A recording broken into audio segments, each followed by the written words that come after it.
Good morning friends, welcome to 5 minutes English course. और आज का हमारा टॉपिक है फ्यूचर कंटिन्यूअस टेंस यानी कि चालू भविष्य काल।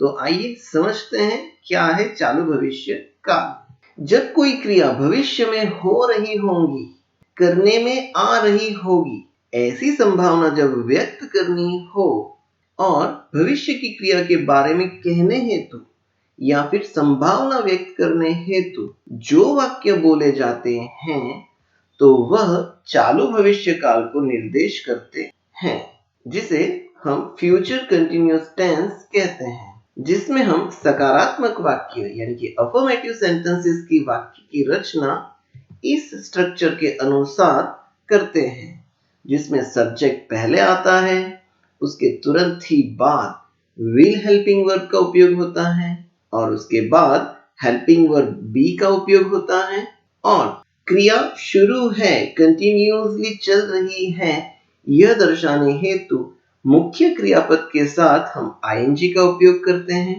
और वाक्य के अंत में उसे अर्थसभर बनाने हेतु हम ऑब्जेक्ट का उपयोग करते हैं, यानी कि अतिरिक्त माहिती का उपयोग करते हैं।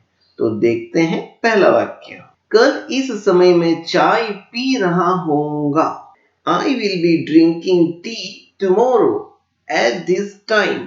इस वाक्य में कल इस समय चाय पी रहा होऊंगा, यह एक संभावना व्यक्त की गई है, जिसे हम will be drinking शब्द से निर्देश कर रहे हैं, यानी भविष्य में करने वाली या होने वाली कृति के बारे में जब हम वर्तमान में बात कर रहे हैं तब will be हेल्पिंग वर्ब का उपयोग करना है और उसके साथ हम जो क्रिया करने वाले हैं उस क्रियापद के साथ हमें ing का उपयोग करना है।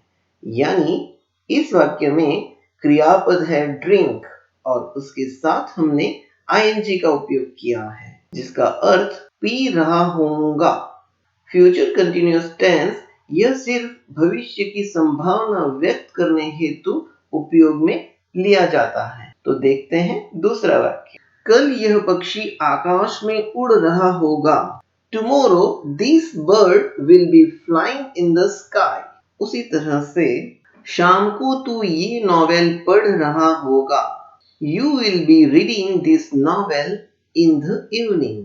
पढ़ रहा होगा, will be reading। उसी तरह से वह दौड़ रहा होगा, he will be running।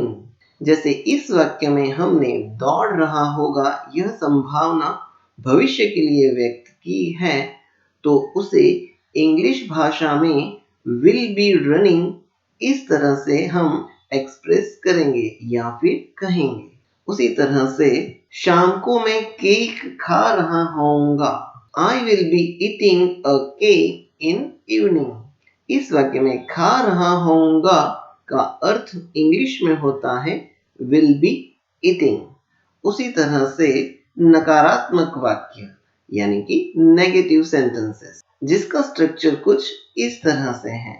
पहले आएगा सब्जेक्ट, उसके बाद हेल्पिंग वर्ब will, उसके बाद नॉट एडवर्ब, उसके बाद हेल्पिंग वर्ब बी और उसके बाद मुख्य क्रियापद के साथ ing का उपयोग और अंत में ऑब्जेक्ट। तो देखते हैं पहला वाक्य। मैं घर पे काम नहीं कर रहा होऊंगा। I will not be working at home। यानी कि तुम जब आओगे तब मैं घर पे काम नहीं कर रहा होऊंगा। Will not be working at home। यह भविष्य की बात है, यह भविष्य की घटना है जिसकी संभावना सब्जेक्ट अभी कर रहा है। उसी तरह से वह खाना नहीं बना रहा होगा। He will not be making lunch।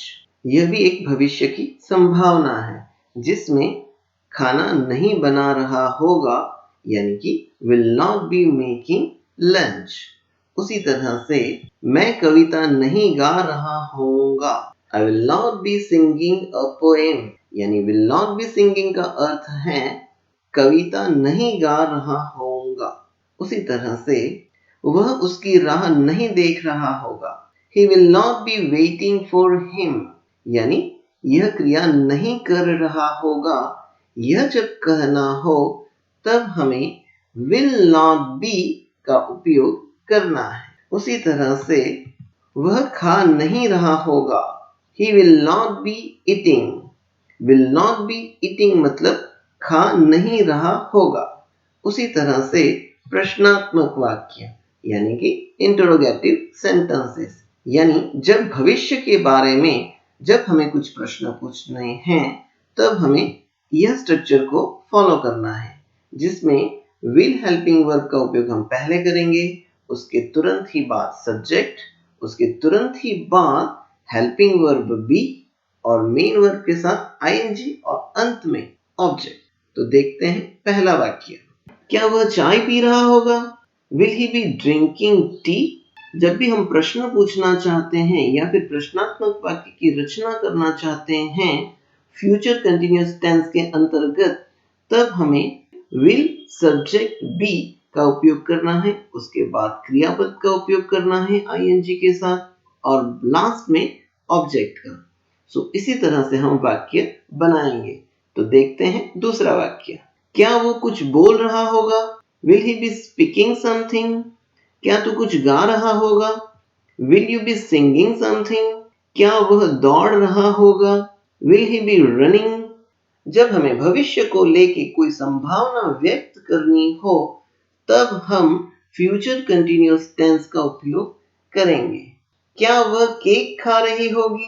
Will she be eating a cake? यानी कि केक खाने की क्रिया कर रही होगी। यह जब कहना हो तब हमें इस तरह से वाक्य की रचना करनी है।